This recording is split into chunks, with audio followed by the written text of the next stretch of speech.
10 বছর, 15 বছর, 20 বছর বিদেশে আছি, কিন্তু মন পাইলাম না। এই ধরনের কথা স্পেশালি যারা মিডল ইস্ট কান্ট্রিতে থাকেন, আমাদের ভাইয়েরা বোনেরা, এদের প্রায় একটা আহাজারি, একটা কষ্ট আমাকে শুনতে হয়। এখন কি ব্যাপার না আফা, জীবনের মেইন সময়টা কাটায় দিলাম বিদেশে থেকে কাজ করতে করতে, কিন্তু তারপরেও পরিবারকে খুশি করতে পারি না। তারপরেও সবার একটা দাবির কাছে মনে হয় যেন আমি একটা অসহায় অবস্থায় হয়ে গেছি। সবার খালি দিতে হবে দিতে হবে, চাই চাই চাই চাই, এই সব কিছুর মধ্যে আমার মনে হয় আপা আমরা যেন একটা টাকার মেশিন হয়ে গেছি। মেশিনের যেরকম কোনো সুখ দুঃখ আনন্দবোধ থাকে না, আমাদেরও যেন এরকম কোনো কিছু নাই।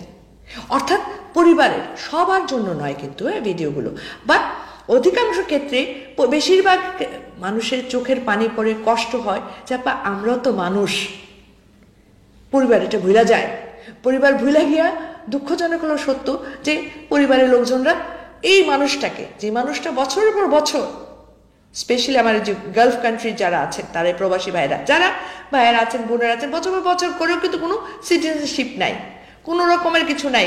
ওই কাজ শেষ তো আবার ফিরে আসো, নাহলে আবার ইকামা বাড়াও, আবার থাকো। অর্থাৎ সারা জীবনের আসল জীবনটা যে পুরোপুরি বিদেশের মাটিতে কাটাতে হয়, তারা যেন মানুষ নয়, হয়ে যায় টাকার মেশিন। এটা অনেক দুঃখজনক, আমি বুঝি।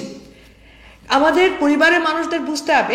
এখন দেখা যায় যে মাকে খুশি করতে গেলে বউর মুখ কালো হয়ে গেছে, তো বউকে খুশি করতে গেলে অন্য আত্মীয় স্বজনরা বলে তুমি যদি ওরে দিতে পারছো আমারে দিতে পারবে না কেন। এরকম ভাবে সব জায়গায় খালি সবকিছু কিন্তু মূল্যায়নের বেশিরভাগ ক্ষেত্রেই এদের, এই প্রবাসীদের এমনই কপাল। এদের ভালোবাসা, এদের ফ্যামিলির প্রতি কর্তব্য, এদের যে কোনো দায়িত্ববোধ, এর মূল্যায়ন কি, মাপকাঠি কি? টাকা। তুমি অমুককে দিছো, আমারে দিবা না কেন? তুমি অমুকের জন্য বাড়ি তুলে দিছো, তাহলে আমি কি অপরাধ করলাম?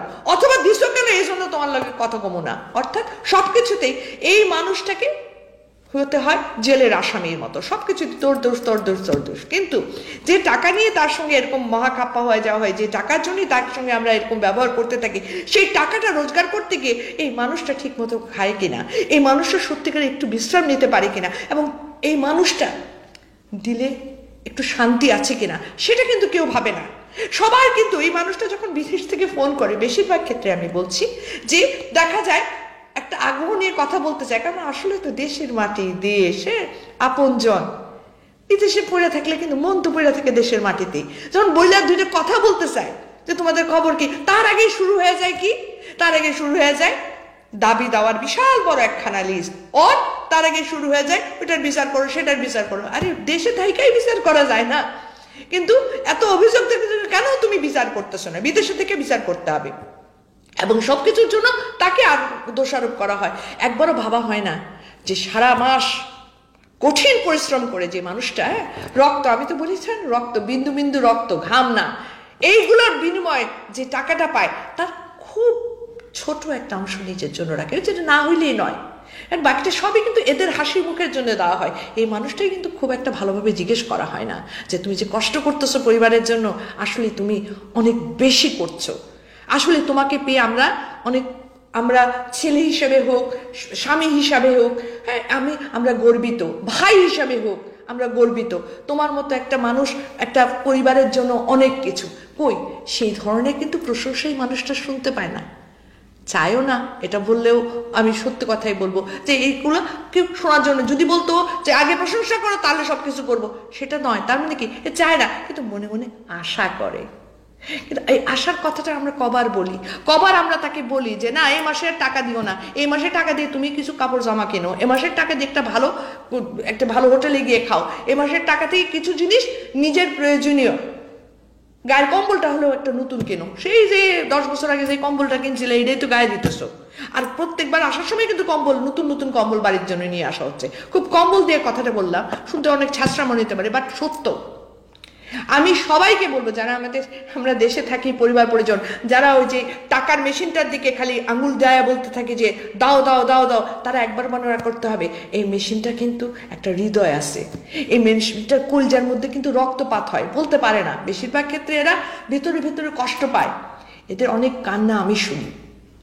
আমি এই জন্য ঠিক করছিলাম যে আজকে কিছু কথা বলবো আমার এই প্রবাসী ভাই বোনদের নিয়ে, যাদের জন্য, যাদের জীবনের বিশাল বড় একটা অংশ ওরা শেষ করে দিচ্ছে পরিবারের জন্য।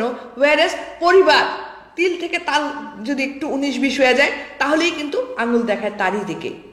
যার মন পড়ে আছে এই বাংলার মাটিতেই, শরীর নিয়ে কাজ করতেছে কার জন্য? এই পরিবারের জন্য। কার জন্য? এই পরিবারের মানুষদের, আপনজনদের মুখে হাসি ফোটানোর জন্য। কার জন্য? পুরা পরিবারকে একটা ভালো অবস্থানে আনার জন্য, নিজের জন্য কিন্তু না। এই মানুষটা আত্মত্যাগের কথা চিন্তা করি, এই মানুষটাকে একটু দুইটা ভালো কথা বলি, বেশি কিছু তো না। এই দেশ থেকে তো ওই দেশে অন্য কিছু পাঠানো যাবে না, ভালোবাসাটার কথাটাই আসল, যেটার কোনো মূল্যায়ন হয় না। সবাইকে বলবো, পরিবার সবাইকে, যে একে একটু মানুষ হিসাবে দেখেন, একে আর যাই করেন মেশিন হিসাবে ট্রিট করেন না। কারণ একটা সময় মনে রাখবেন যে মেশিন কিন্তু বন্ধ হয়ে যায়, মেশিনে কিন্তু হৃদয় নাই। এই মানুষটা যদি সত্যি সত্যি মেশিনের মতো শক্ত হয়ে যায় তাহলে অবস্থা কোথায় যাবে? কি দরকার? মানুষকে মানুষ হিসেবেই দাম দিই, মানুষ হিসেবেই সম্মান করি। চলেন আজকের থেকে মানুষ হিসেবে তাদেরকে ভালোবাসি। আজ আর নয়, সবাই ভালো থাকবেন, সুন্দর থাকবেন, সুস্থ থাকবেন। আর একটা কথাই, সব সমস্যার সমাধান আমাদের দ্বারা করা মোটেও সম্ভব নয়। তাই কিছু কিছু সমস্যার সমাধান আমরা সম্পূর্ণভাবে আল্লাহর উপর ছেড়ে দিব। বাকিটুকুর জন্য আল্লাহ ভরসা, আমি, আপনি, আমরা সবাই খুঁজে নেব সেই সমস্যার সমাধান। শুধু হাল ছেড়ে